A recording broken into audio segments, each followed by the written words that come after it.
and set an exit, broadly speaking, fair and objective. Even this country's policy to Bangladesh is biased in infrastructure building. When I say infrastructure, I don't mean physically. It is an opportunity for our speakers to set a vision. We need to be talking, and at the same time, with a diverse range of thinking, and not just in budget. And yet I can easily double. If my son really likes me, every day he says that I want you to tell me stories. And when I was preparing this, it was almost after midnight. But if nothing else, 160 million people surely must have some value. We all are busy. We can do. Don't get involved every day, but decide for yourself what you can do. If you can give some quality, structured, no record from, so it's rather unsettling for people like me to speak. But I hope that was out of good intentions, no malice intended. Thank you very much. I think you are a good topic. We have to make sure that we give all the speakers fair amount that the country is suffering from, either being on the left or being on the right. So we want to make sure this is not a protest meeting. We know a lot of bad things is happening in Bangladesh. Too much time on introducing him, but I think it's important for Bangladesh. But I'm pleased to tell you we have an advisor, and also he has received Sheikh Hasina's treatment recently. Fortunately, they have sent him to UK so that we can have him here. In 5 minutes. I haven't practiced this speech, so I don't know when I go over 5 minutes. Please remind me. Jatiya Party's stance on this particular election is what any democracy-loving citizen of the country's stance should be about this election. This election is not going to be a democratic election. Do any of you doubt that? Does anybody have a doubt? No. Doesn't matter what party you support. It doesn't matter. Okay? Doesn't matter Army League, BNP, or any other smaller party. Doesn't matter what party you support. You know that this election is not going to be a democratic election. An election in which more than 50% of the seats are chosen before a vote is cast. 50% of the MPs are elected before a vote is cast cannot be a democratic election. So why isn't Jatiya Party going to the election? Simply because it's not a democratic election. Now there's been a lot of controversy about why Jatiya Party is not going, or is it going, is it not going. From the very beginning, Jatiya Party's central party stance has been quite clear. The central party stance has been that the party is not partaking this election. Some members, even many members of the party, if they go participate in the election, doesn't mean the party is participating in the election. Because there are certain rules and regulations. For the party to participate in the election, the party's central governing body, has to agree to participate in this election. Right? The central governing body of the Jatiya Party has not once come out as saying that they are participating in this election. There are multiple members, certainly, and there are multiple members who have already become members of parliament before the day of the actual election, the 5th of January. So, even if 30, 50, 80 members of the Jatiya Party become elected MPs in this particular parliamentary election, the Jatiya Party as a party is not participating in this election. The other point that I think I was asked to make was Hussain Mohammad Ershad's contradictory positions. Now, I'm not going to talk about all positions he has taken all over his life, okay? Because that's going to be a sticky wicket right there.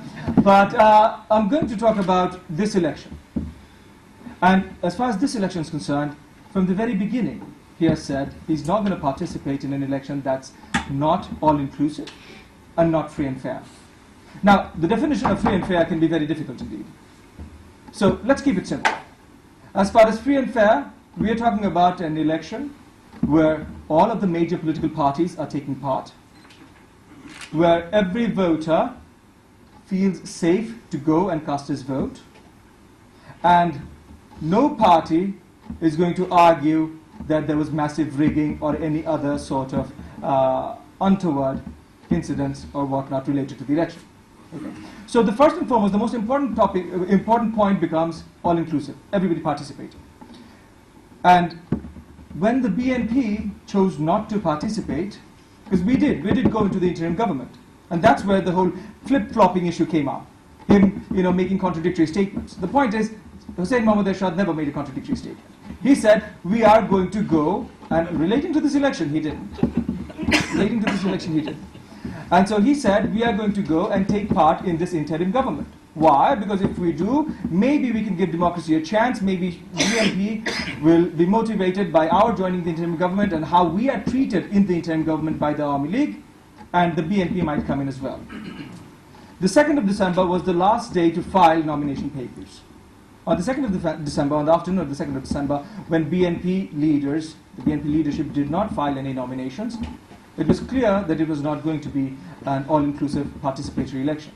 So on the morning of the 3rd of December, Hussain Mohammad Ershad came out and declared he is not going to take part in this election. Now, the government, with their strength, with their mighty powers and whatnot, can achieve many things. And they have achieved many things, because we do have an election going on. Right now, the rhetoric has become about the 11th parliamentary election, no longer the 10th, because the 10th parliamentary election is already done. My friend before me, Mr. Talha, or Barrister Talha, already talked about the 6th parliamentary election, which was a pretty interesting election indeed. Right. And the 10th parliamentary election is probably likely to be a similar election, because already the rhetoric is about the 11th parliamentary election and no longer about the 10th.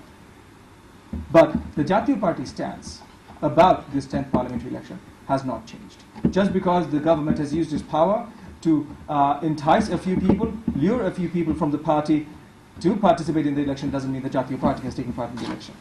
And the last point I was supposed to address, what are the minimum expectations and requirements to join the poll? As far as the Jatiya Party was concerned, the minimum expectation was everybody sitting down in dialogue and everybody coming to terms and coming to an agreement to what would be an acceptable election. Unfortunately, we couldn't get everybody to sit together. We tried many times. I personally went over and handed over letters to general secretaries of both the Army League and the BNP. They got the letters, they said thank you for the letters, but that was the end of it. I'm not sure if they even opened up and read the letters. They did hear about the letters because then it came up in the press. But as far as they themselves were concerned, there was no dialogue. Thank you. So as far as they themselves were concerned, there was no dialogue.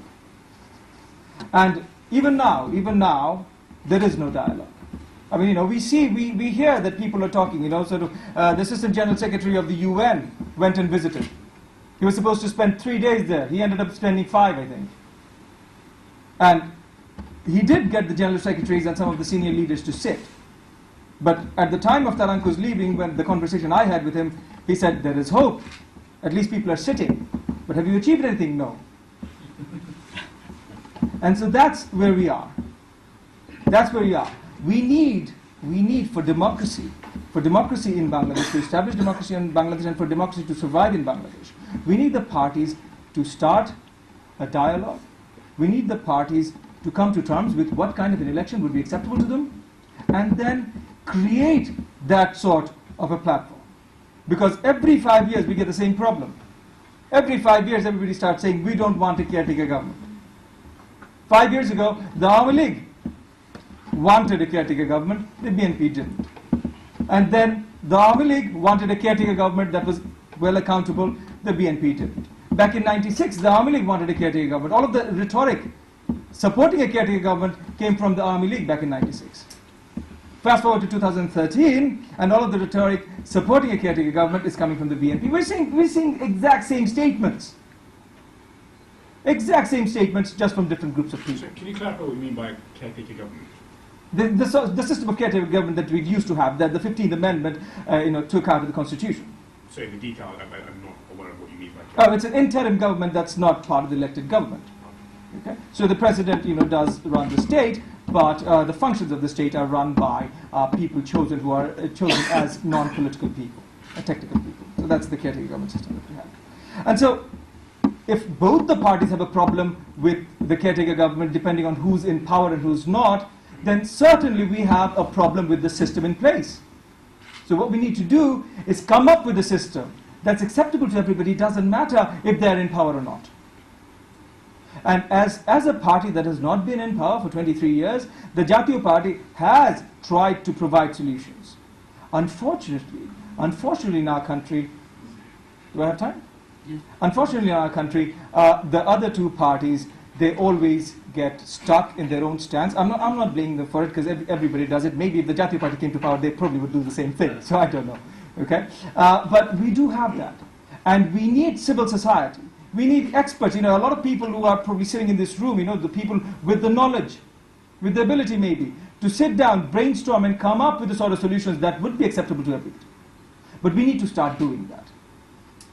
And so I guess I'll end my speech or whatever this is with the note that we need sort of organizations and institutions and organizations like British Bangladeshi Alliance that's getting minds together to solve the sort of problems, to come up with solutions with the sort of problems that Bangladesh is faced with, as opposed to sort of doing the political, the infighting and whatnot we have there. Maybe solutions can come from Bangladeshis who are living outside of Bangladesh, who can maybe understand, take a more bird's eye perspective, bird's eye view of what's going on, and might be better able to come up with solutions.